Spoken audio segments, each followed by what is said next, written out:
Hey guys, welcome back to another episode of the Mind Over Matter podcast. I am your host, Laura Dockrell, and today I have a very special guest with me.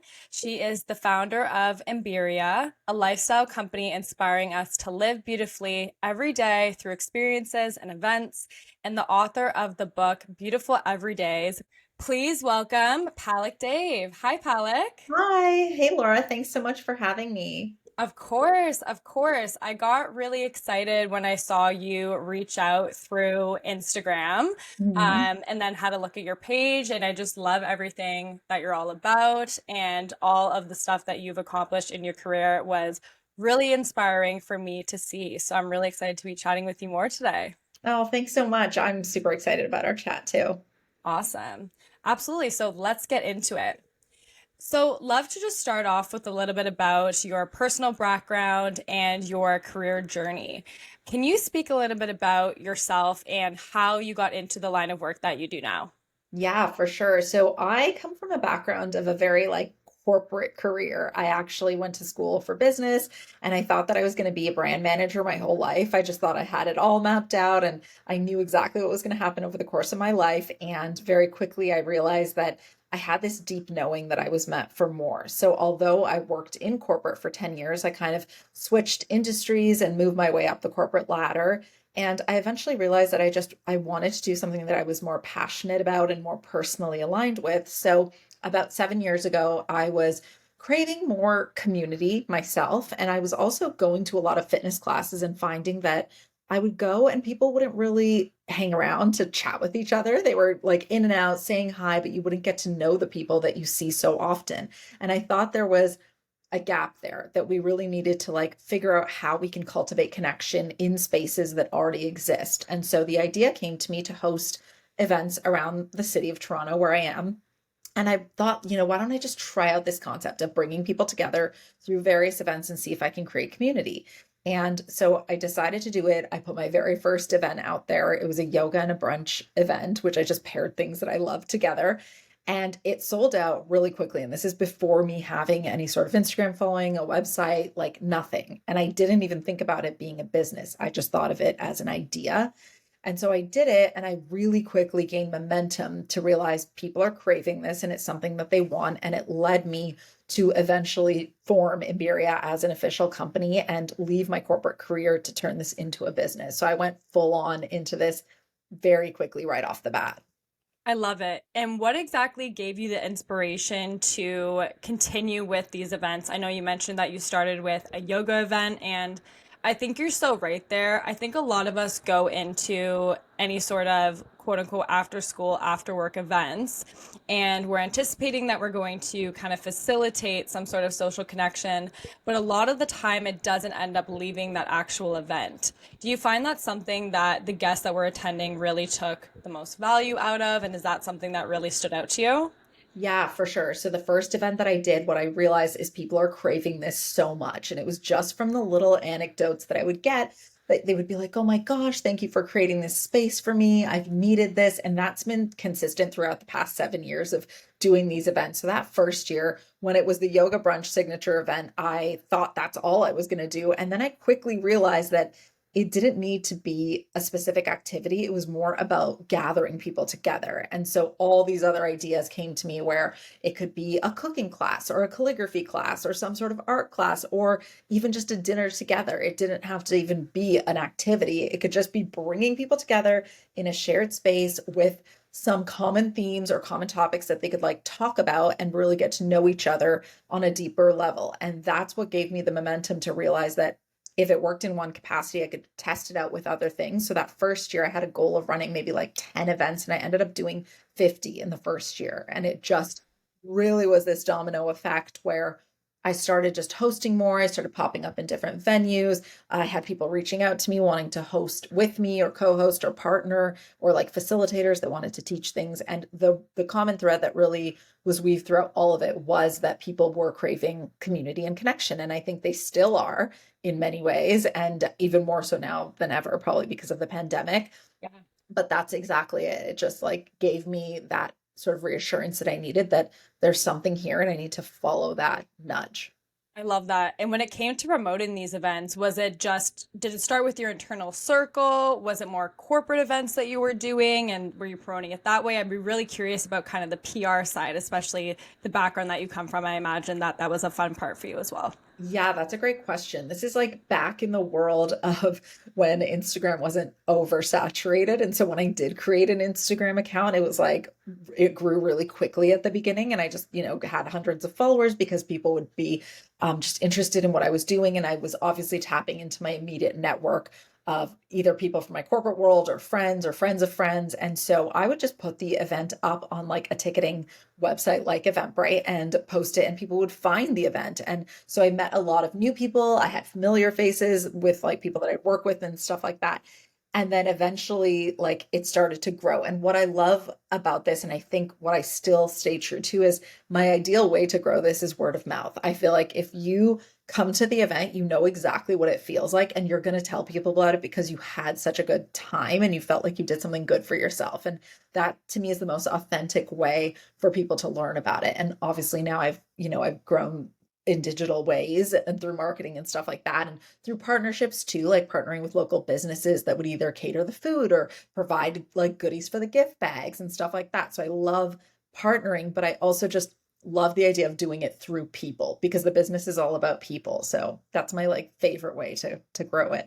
I love that. And I think they say that the best compliment that you can ever get is a referral. So Yeah. just knowing that this has grown so organically for you is such a special thing and something that's quite rare, I think, nowadays, because a lot of the time a lot of events that we see online are like outrageous pricing or, there's a lot of things that aren't as accessible to community Mhm. members. So that's a really important part of it as well. And I Totally. love what you said there about kind of just taking, concepts and ideas that you were really passionate about yourself and putting it out there. I would love to speak a little bit on the topic of passion and how by following what you were passionate about eventually led to your success and led to your business. Do you think without that passion that you would be where you are today and had the success that you had? For sure not. I definitely think passion plays such a key role. And I think the reason that it's so important is because it allows you to tap into your inner voice. I think there's a lot of stuff out there in the world, especially in the world of social media, that you can look at and gravitate to and think, oh, that's so cool that that person's doing that. I would love to create something similar. And people often follow those paths, but they don't lead anywhere because they're not tapping into their own voice. And so for me, before seeing all the businesses out there doing things, this is even before the world of, a lot of people now are doing experiences and curated events. It didn't really exist as much as it does now. So back 7 years ago, I was one of the first probably in the city really curating events like this.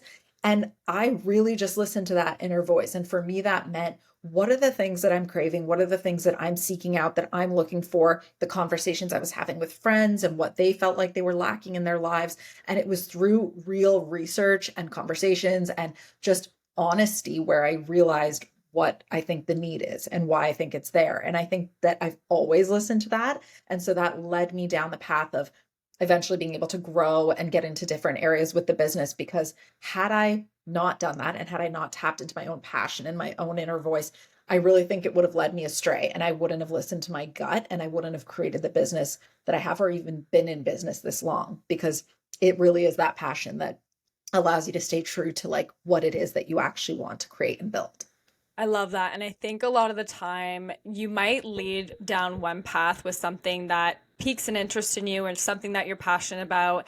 And then eventually what you notice is that there's just like this seamless chain of events where when you're in alignment with what you're passionate about, it kind of all just comes together seamlessly. Did you find that that was how it went for you as well? Yeah, completely. And I really found that if I did stray away from it and I got, caught up in what is new and exciting, sometimes obviously it's natural. Any business owner, you want to be inspired by the things around you. And I found inspiration in so many ways, but it's so easy to also look at like, oh, that's a great way to grow, and to look at the way someone else is doing their business and to try and incorporate elements into your own business. But I really quickly realized that like that wasn't going to be the way to my success, because I would pursue it and I would start it and it wouldn't feel right. And an example is that I can give you is like even over the pandemic. So I had been running in-person events for 3 years, and then the pandemic hit and everything went virtual. And a lot of businesses quickly adapted and they just decided to go fully remote and fully online.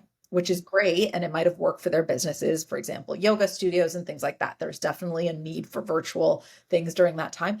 But something didn't sit right with me for going fully remote. I didn't love the idea of that. And I didn't want to turn my business into a digital business. And so I hesitated on it, and I did dabble in a few online workshops and I hosted a few online events, which is great. I still think you can connect online, but I didn't fully turn my business into that model. And instead, I took that time to get super creative. And that's actually when I ended up writing my book. And so what's funny is I listened to my gut. I didn't go forth into just being like, everyone's going digital. I'm going to go online. I'm going to create all these online workshops. And had I done that, I probably wouldn't have written my book during that time. So it just shows that if you stay true to your voice and stay true to really what you are passionate about and what you believe in, then it shouldn't lead you astray. I love that. And I think you touch on a really great point, which kind of leads in well to my next question here. You talk a lot about the importance of having in real life events and taking the conversation offline into an experience that is actually tangible, that we can remember, where we can develop connection. And I Yeah. think that's so important. And it's something that, especially in today's day and age, gets often neglected.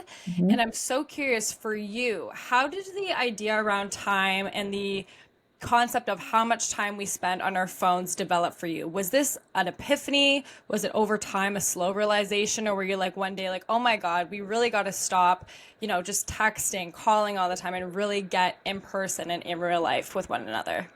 I think it for sure started even before the pandemic, where I was just realizing, where social media was on the cusp of becoming a bit more involved in terms of, it used to be static posts and you can kind of post and leave it and come back to it. And it wasn't so immersive. Whereas now everything's about video and about new types of things and it's advancing so quickly.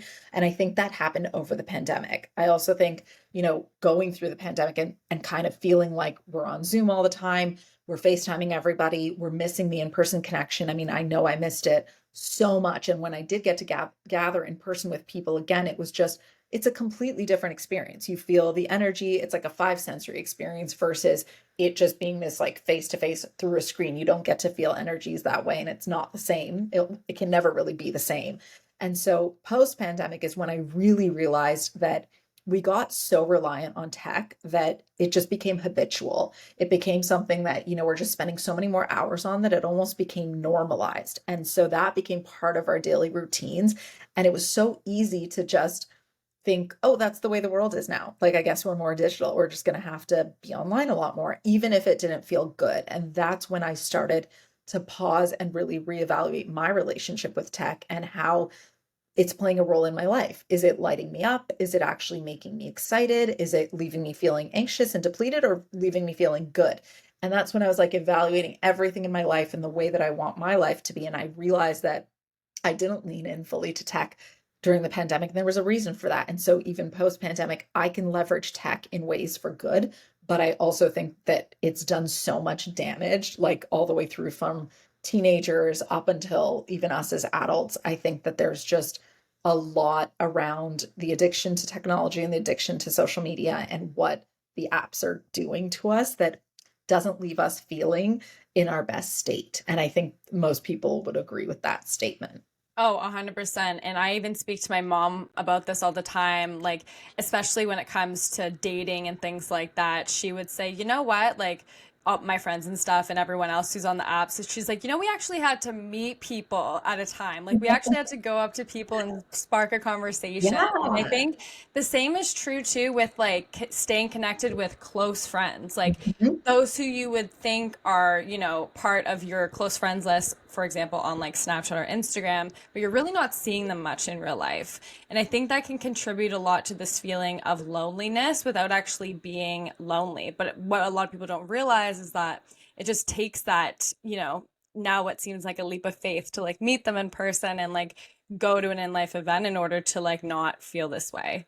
Totally. There's actually an amazing book called The Anxious Generation that speaks to this a lot. And the Heard of fact, this. oh, Yeah. it's so good. I just finished reading it and it talks about a lot of these concepts about how, it seems as though we're connected because we're online and we're seeing people's lives and we think that we're either part of them or we know what's going on, but we're not actually in their lives unless we're really meeting in person and gathering and exchanging conversation and energy and all the things that come with having that in-person connection. It's like saying that you see pictures of Italy and think that you've been there because you've seen pictures versus going to Italy and experiencing every sense around it, which is like the food and the culture and the people and the music and the all the stuff, right? So I think we've fallen into this trap of we're so hyper connected, but we're actually feeling lonelier than ever, which is a huge concern. And it's something that a lot of us are feeling, no matter how much we try to like, have boundaries around tech and all that stuff, unless you're proactively replacing that with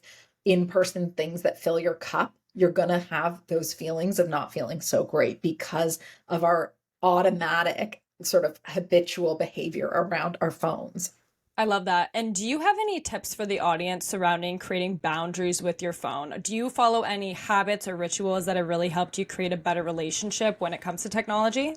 Yeah, totally. I think it's an ever evolving relationship because of the role that it plays in our lives. So, for example, me being a business owner, it's very easy to say, well, I have to be on Instagram because I have to post for my business and I have to like check my DMs and I have to do all these things and check my email. But that doesn't mean that I can let that relationship get out of control and allow my phone to control me. Like I always want to be in control of my relationship to my devices. And so for me, that means like a non-negotiable. When I wake up, I'm not touching my phone until I've completed like my morning routine where I have my space to have my workouts and like have my movement and take my dog for a walk and things like that. And then only then can I really get on my phone. And I also think that carving out times for having intention around the activity on your phone is so important because if you don't, your phone is really just an extension of your life. Like there, you could do everything on it these days, right? So it's like you might pick it up to be like, oh, I'm gonna go check my like bank account, and then you're all of a sudden like scrolling for 3 hours and wondering where your time went.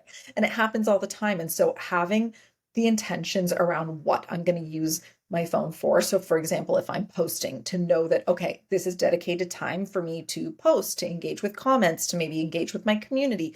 Or if it's another behavior around, oh, I just actually want to see what my friends are up to or what other people in my industry are up to, carving out intentional time around that activity so that when I am using it, I'm not feeling bad after I use it for that reason because I've already set out the intention around why I want to use it. Instead, if I kind of let that be my phone controlling me, then I'm always going to feel bad thinking, oh, I went on for one reason. I ended up doing this other thing. Like, oh man, that was time wasted. And so the whole point is to sort of reclaim your time and your intention around it. And that'll help you create those boundaries around your devices. I love that. And for you, was that gradual? Like, did you start off with maybe setting a timer on your social media apps? For example, I have this, but I'm like consistently going over. It's awful, I think but I'm doing my everyone best.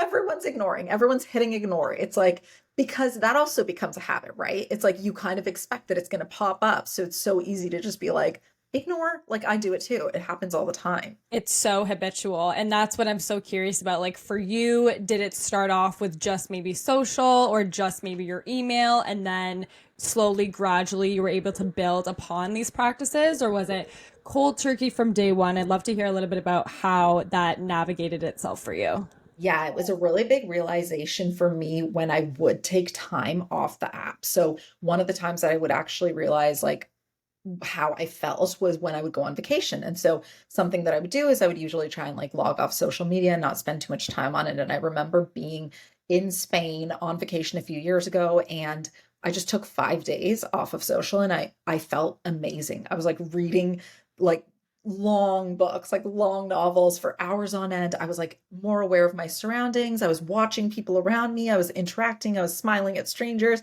I was meeting new friends. I was just very immersed in my actual real life. And it really made me rethink my relationship to tech because I just felt like I was missing out on life every time I was on my phone, and I knew how it would leave me feeling. So then I started when I came back from vacation and I got back on the apps and I started to really realize how it made me feel. And that's when I became like hyper aware of the fact that I would go on and my mood would immediately shift afterwards. It was like, oh, like I don't feel so great, or my heart's racing, or I feel a little anxious, or I'm a bit like overwhelmed right now. And I'm like, why am I feeling that? And so I started to like check in with myself every time I would use my phone or feel like, I'm checking emails late at night, like before bed. And it was through all those activities that I really realized that like if these things are not making me feel great, I need to do something about it because the apps are designed to make us like be addicted to them. So I needed to reclaim that for myself. And only then did I realize, oh, when I do take those breaks and I do carve out that time for myself, I'm inherently filling my time with things that light me up, whether that's hanging out with a friend, going for a walk, and just like being on the beach and observing nature around me instead of like scrolling while I'm walking. I just think there's so many things that we would then fill our time with and realize it makes us feel so much better. But it's the problem is that they are designed to be addictive. And so it's very kind of easy to be like, yeah, no, I won't. I'll set a timer on my phone or I'll set a limit. But the reason we're all ignoring is because what's on the other end is exciting or we think it's exciting. Yeah, absolutely. And I actually watched the Netflix documentary. I'm not sure if you've seen it. It's called The Social Dilemma. Yes. And when it first came out, I binged it. I think I watched it 3 times in a row because I was just like, oh Mhm. my God, like it's so evident what is happening when we're all using our apps 24/7, but we Yeah, don't realize the detrimental effects that this has. We also don't realize that there's literally puppeteers like behind the app to totally. keep us more addicted and to get us in this mindset, right? Yeah, exactly. It's like they've actually proven that it's designed to be like a casino. Like you're getting Yep. those hits of like being at a slot machine and every time it's new and you're like refreshing. And it used to be that you would like hit the bottom of your feed and be like, oh, okay, I'm done. I've caught up for the day. That doesn't exist anymore. So it's like this endless stream of content. And it's scary. I think I kind of like equate it to back in the day with smoking. There weren't really, rules and laws and things like that around smoking. People were smoking on planes, they were smoking indoors, they were smoking around kids. Like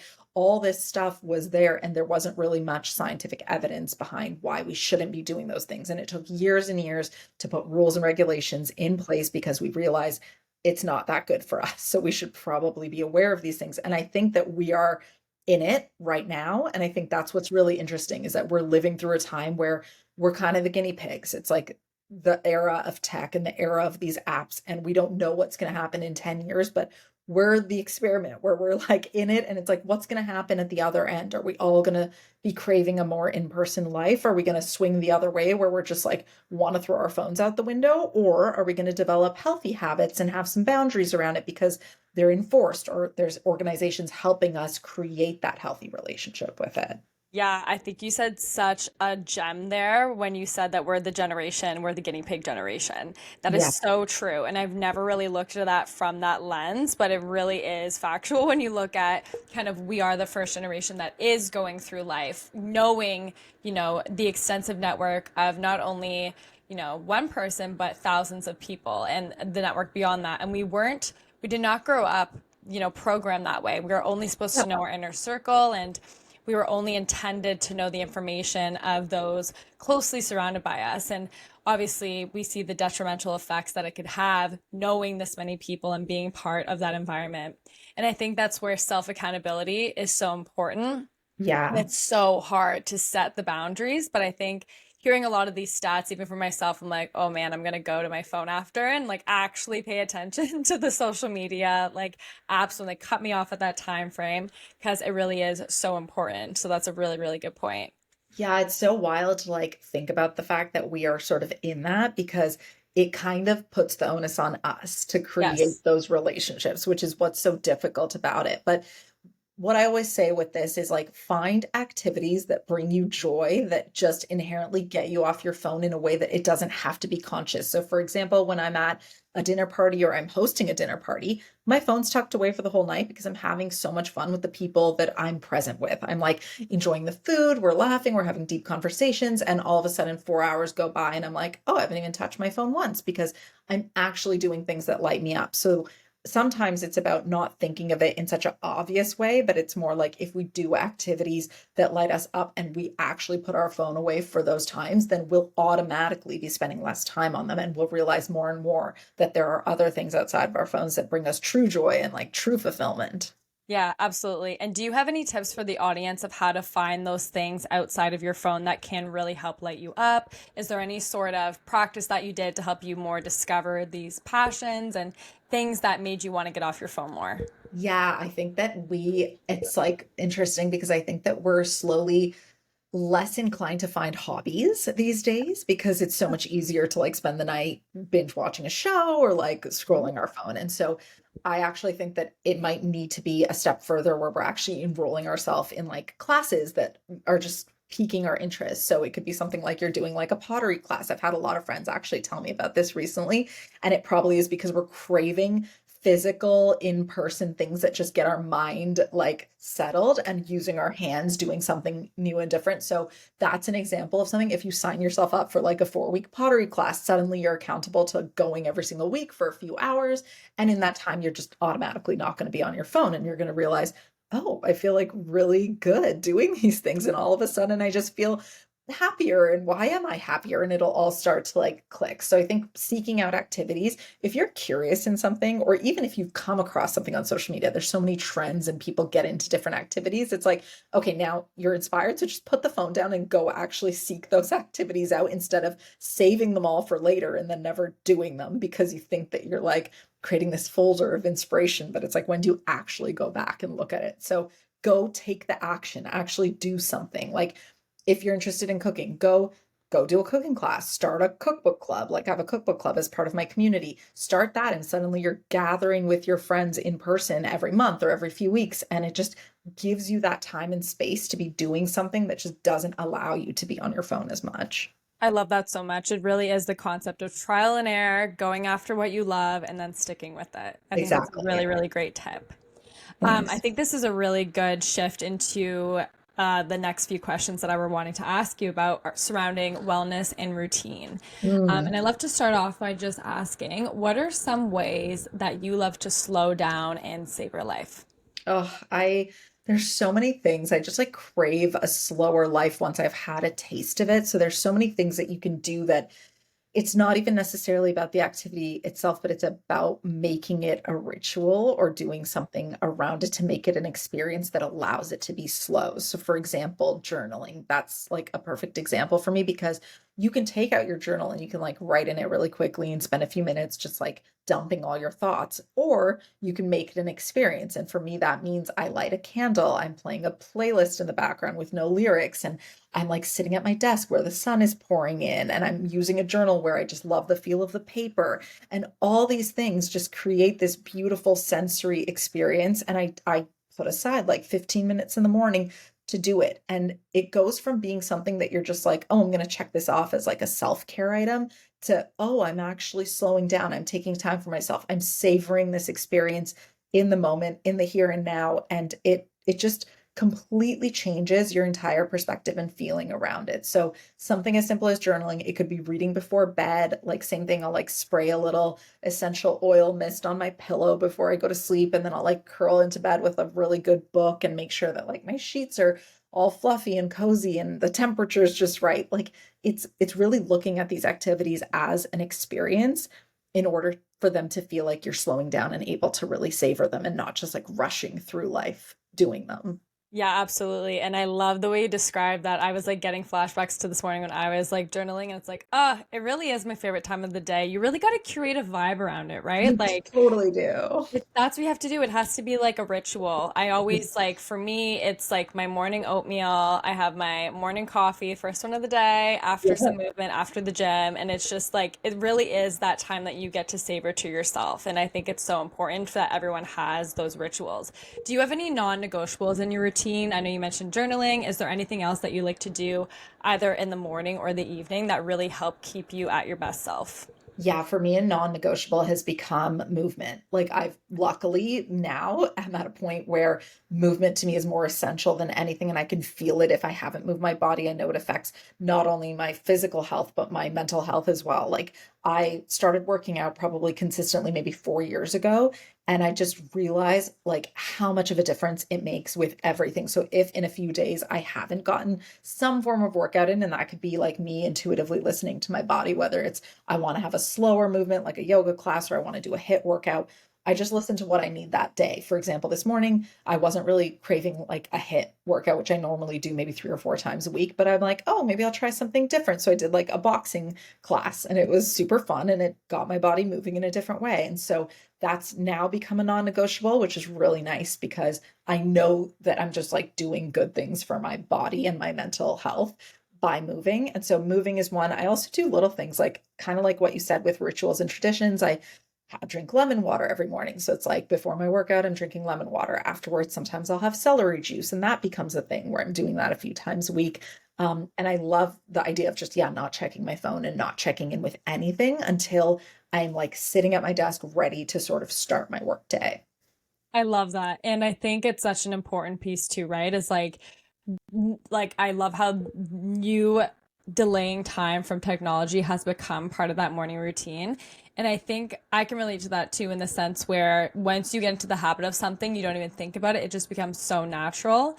So to think that that could just become part of your routine as well gets me excited and Yeah, gets me exactly. really excited for what's to come. Yeah, it's just about practicing it. That's all you have to do. And once you practice it and you realize the benefit of what that feeling is, the more likely you are to incorporate it on a more regular basis. Yeah, absolutely. And you mentioned that you love doing workout classes as well.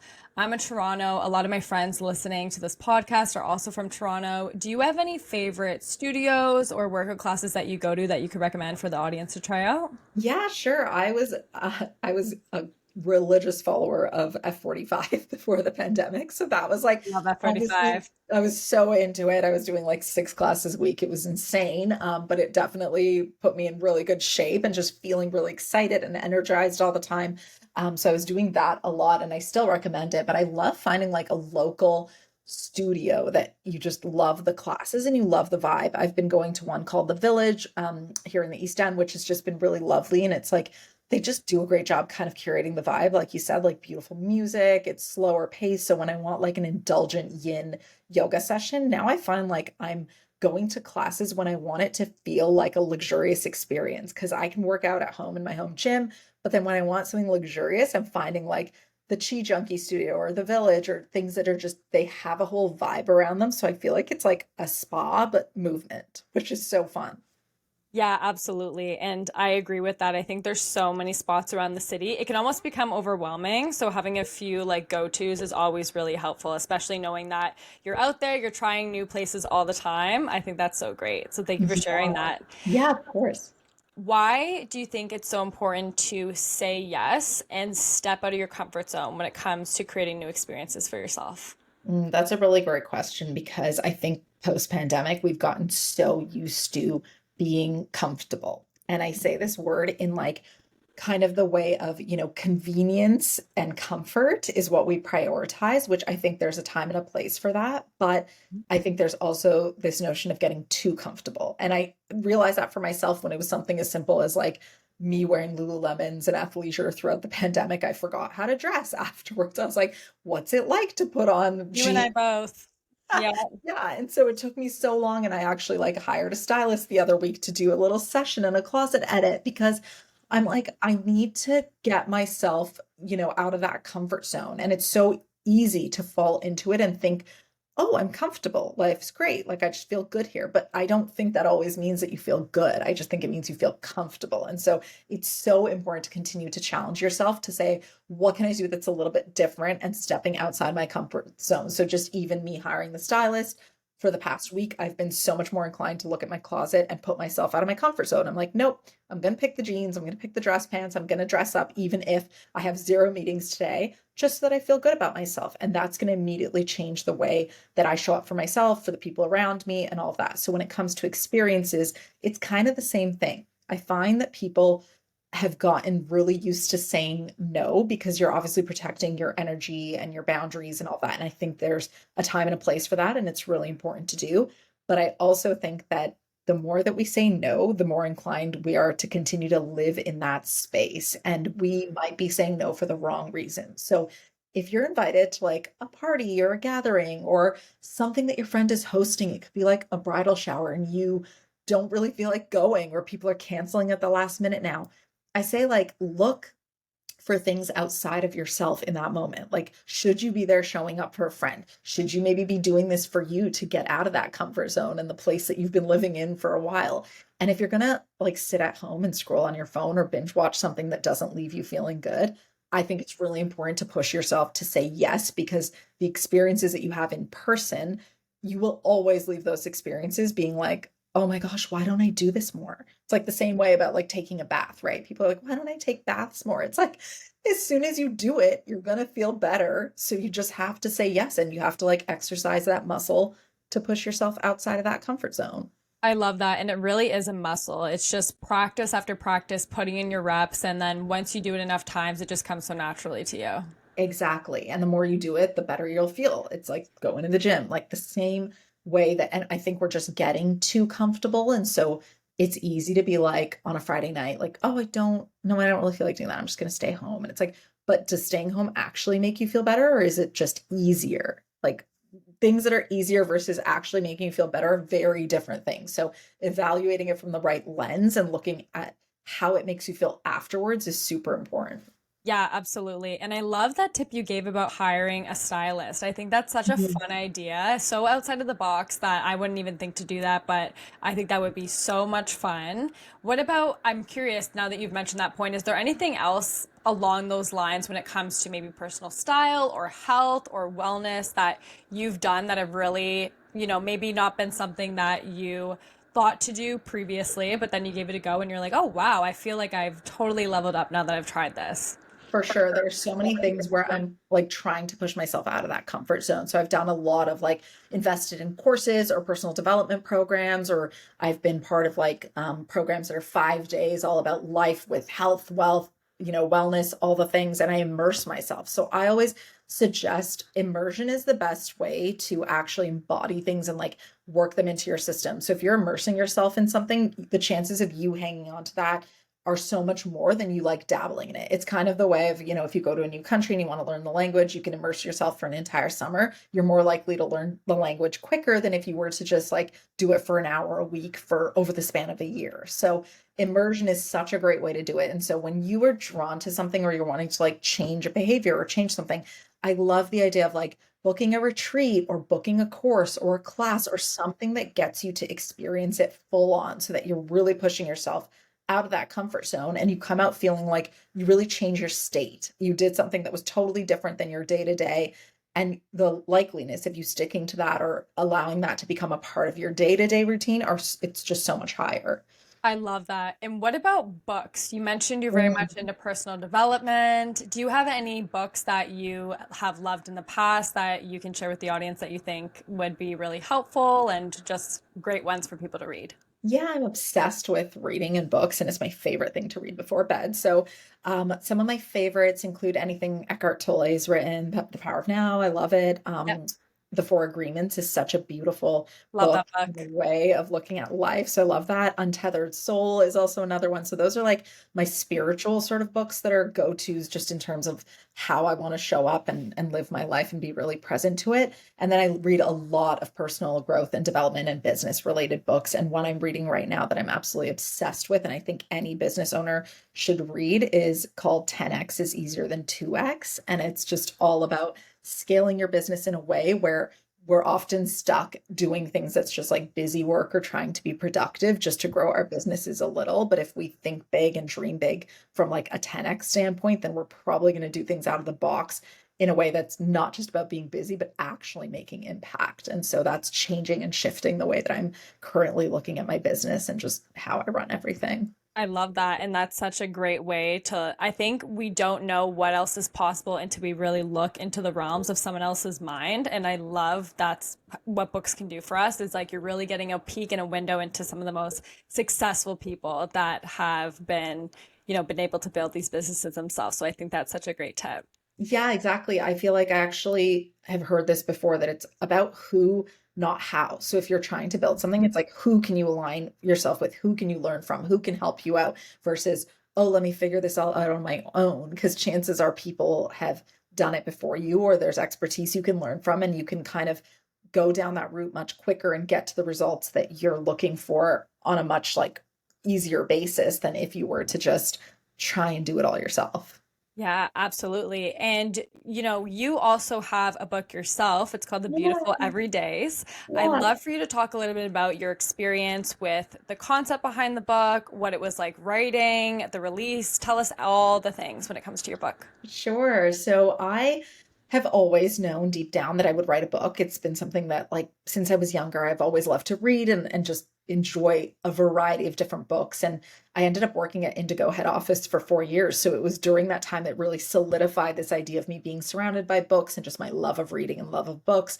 And then I started my own business. And I remember when I was leaving Indigo, I had colleagues even write me notes saying, I can't wait to read your book one day. So I know it was always something that was in there, but I didn't know exactly what it would be about. And when I started Embiria, and the mission of the company was really about helping people lead more fulfilling lives in their day to day, I was doing that through the events. But what I realized is I wanted people to feel that way all the time. Like, sure, they could come to an event and it's great and you have an amazing time and the women would come and love it and rave about it, but then they'd go home and I'd want them to carry that feeling through even in between the events. And so that's where the idea of this notion of how can we make every day beautiful come about. It came about. It was really just in those in between moments, in the simple moments of our day to day. How can we create rituals and traditions and moments that really turn into memories and that make us feel like we're living a fulfilling, enriching life? And so I was lucky enough to be able to be creative and have the flexibility to write it during the pandemic. And so it was sort of over the span of a year and a half that it was created, but it took 4 years end to end to actually put it out, yeah, into the world. And so it was just released this year. And the whole book is filled with beautiful activities that you can infuse in your day to day to turn those simple moments into memories. So it's divided into different sections, and there's a little bit of food related stuff in there. There's nature, there's things that nourish you, things in your home, but the whole point is for it to like not have to be something that's sort of this like dreamy Pinterest board. Sure, everything looks like that, like the photography in the book is like that, but it's really meant for you to be able to bring it into your own life and have your own creative spin on how you can find those moments in between all the big things happening in your life. How can you create those little moments that really make up your entire life, actually?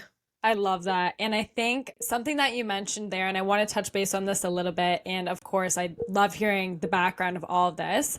What was your biggest learning, would you say, when writing your book? The biggest learning was the fact that the writing wasn't the thing that took the most time for me. Like, I was able to write it really quickly, and that came to me naturally, probably because I had sort of the ideas within me and there was just a creative flow. And luckily, I was in that state of flow. It was all the stuff that came afterwards that, but from like hiring the designers and the production and the distribution and now the wholesale and all the like logistical stuff that the book itself is a business in and of itself. It's like, working with people to get it into various stores across Canada and the US and all of that. So the learning was, I could tap into my own creativity and that's really beautiful. But then there's things outside of that that needed to happen to bring the book into the world. And now I understand when authors say like you're like birthing something into the world. It's a lot of work. And it's really like magical to see someone physically holding the book and be like, oh, that was like 4 years of work that I poured into this thing. No, that's amazing. And I think that's so special too, is that it really is something that you have been working on and curating for such a period of time. So to see it come to life must be so surreal. That's Yeah. amazing. I love that. And I'd also love to ask you a little bit about cooking and hosting, because I know this is also a big part of your brand, and I've seen this all over your Instagram, the beautiful recipes that you've made. Mhm. What are some of your favorite fall recipes that you love to cook? We're Oh coming my into the season of fall and, those chillier months. I would love to hear some of your recs when it comes to some of your favorite fall recipes. Yeah, for sure. I love fall. It's probably my favorite season being in Toronto. It's just cozy and everything's warm and comforting. And so my mind immediately goes to dessert just because I love pie and pumpkin pie and all the things and having like walking with a latte and then like grabbing a scone or a piece of pie like at a cafe just brings back sort of memories of things that I've done over the years. So I do a lot of baking in the fall, I would say. So I actually like recently I made scones because that's just a really lovely, warm kind of feeling in terms of pairing that with a tea or like a warm beverage. But I also really love the idea of making like kind of one tray things during fall. So over the weekend, I made, as part of my membership community, we do a cookbook club and we cook from Joanna Gaines' book Magnolia this month. And I made this lasagna, which was just like a white vegetable lasagna. There's no red sauce in it, but it was so delicious. And it was just this one pan dish that fed like 10 people. And there was something so lovely about creating this like one dish that feeds and nourishes and brings so much joy to a group of people. So I really like that for fall. I don't know if I would do that over the winter, but there's something comforting about that indulgent kind of one pan dish. Oh yeah, and that's so funny. I actually had also a white lasagna on the weekend. My aunt No made when we were way. at her cottage. Yeah, and I can Wow. attest to that. Such a good like, and it was in the exact same environment. It sounds like that you were enjoying it as well with friends and surrounded Yeah. by a really good group of people. So Oh, I such a love good that. tip. Yeah, I love that. And when it comes to hosting, of course, you're so immersed in the world of events and you host a lot of events with your friends. What is a recipe and a go-to that you have when it comes to hosting? Do you have a go-to dish? Does it vary? I'd love to hear your thoughts there too. I definitely have a go-to and it's pasta. So pasta is my go-to. I like call myself a pasta connoisseur. I lived in Italy when I was younger as well. So like when I was in school, I lived in Italy for a bit and I think that just solidified my love of pasta. And I feel like it's just an easy way to host. So obviously we're not making the pasta from scratch. You can do so much with it and you really can create like beautiful dishes in a very simple way. So one of my go-tos is I create a pesto from scratch, but I just do like a pesto pasta with paired with an arugula salad. And that just, it seems fancy, but it honestly does not take much time to whip up and to create. And so that's definitely a go-to. And now I've been like experimenting with different sauces. I also the other day just did like a butter and Parmesan sauce, so kind of on Alfredo.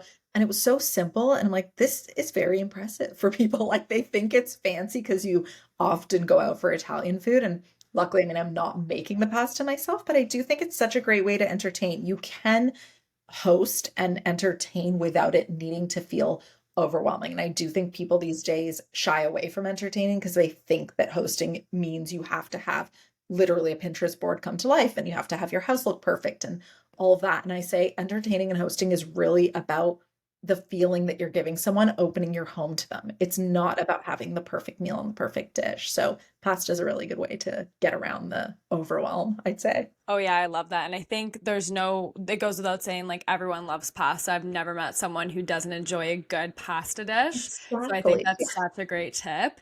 If Yeah. someone is new to hosting an event, what are three tips that you would give them to help optimize their event? What makes for a killer event? Oh, I have an entire course on this actually. I have a master class on hosting in-person events I and love. what you can do to, so if you really want to go deep, there's a lot of amazing stuff in there, including like a event template that you can use to plan your own event. But Oh, I amazing. would say one of my biggest tips is if you are hosting an event, you have to understand your role as the host. So often people get caught up in the logistics of the event. They feel like they're overwhelmed, they're running around, there's so much going on, but your role as the host is to be the host. So it's really important that you play that role and you make people feel welcome. So greeting them at the door, making yourself be present, not just like hiding away in the kitchen because you're trying to prep all the little details. Like, of course, the experience matters, but they care more about that interaction with you as the host than they do about whether or not the napkins are folded perfectly. Oh So yeah. that's one of my biggest tips. The other tip is around when you are hosting an event, I would say the intention behind the event is really key. So sometimes people host simply for like an occasion. It's like, okay, it's a birthday. Great. I'm going to host that. Or I'm hosting a work event. Awesome. But there needs to be a purpose and intention behind it because when you just label it as an occasion, it's really hard to figure out, well, why are you bringing people together? Like, if it is a birthday, are you doing it because you want to celebrate yourself? Is it because you just want to see the people you love? Is it because you want them to meet each other? Like, what's the purpose and intention behind it? And I think people often overlook that, but I always start my event planning sort of series and template with that question in mind, because then everything can flow from there. And my third tip would be to consider all of the senses. I definitely use a sensory approach to events and it can be really easy to kind of forget one of the elements, but people are sensory beings and it's really important to kind of consider every detail down to like the lighting. Like, is it fluorescent white lighting and making people feel like it's not warm and comfortable? Like the lighting matters and things like that matter. So thinking about that sensory approach is really key. I love that. And I think that's such a quick, tangible takeaway too for the audience to really focus on that. And that makes you can really attest that to any single event, even if it's your own personal space or your vibe. I think that's such a great tip. So thank you so much for sharing that. Of course. Palak, you are so wonderful. I love chatting with you. Are such a wealth of knowledge, and I love hearing about all that you're doing. Where can everyone find you? If someone wants to purchase your book or check out what you're doing on the business side of things, share all of your socials. We want to hear what you're working on. Oh, thanks so much for having me. I love this chat and I love chatting about all these things. So thank you. You can find me, my website is embiria.ca, embiria.ca. So you can purchase the book through the website. If you're in the US, it's also available on Amazon. It's also in local bookstores across Canada and the US. If you want to follow me on Instagram, I am also at Embiria, Embiria. So you can connect with me there. The thing I love most about social media is like you messaging me with a DM. Like I love questions, I love interacting. So if you do message me there, I will be happy to answer any questions that you have or just connect because I love that. And you can also find my new Embiria Social Club through Instagram and the links that are in my bio as well. So if you feel like joining a community of women that want to connect and slow down and savor life, then I would love to have you be a part of it. Awesome. Thank you so much. All right. Thanks, guys. And you know the drill. If you enjoyed listening to this episode, please share it with a friend and give us a 5-star review on Spotify or Apple, wherever you're listening. And be sure to follow Palak on Instagram. And we'll talk with you guys next week. Bye, guys.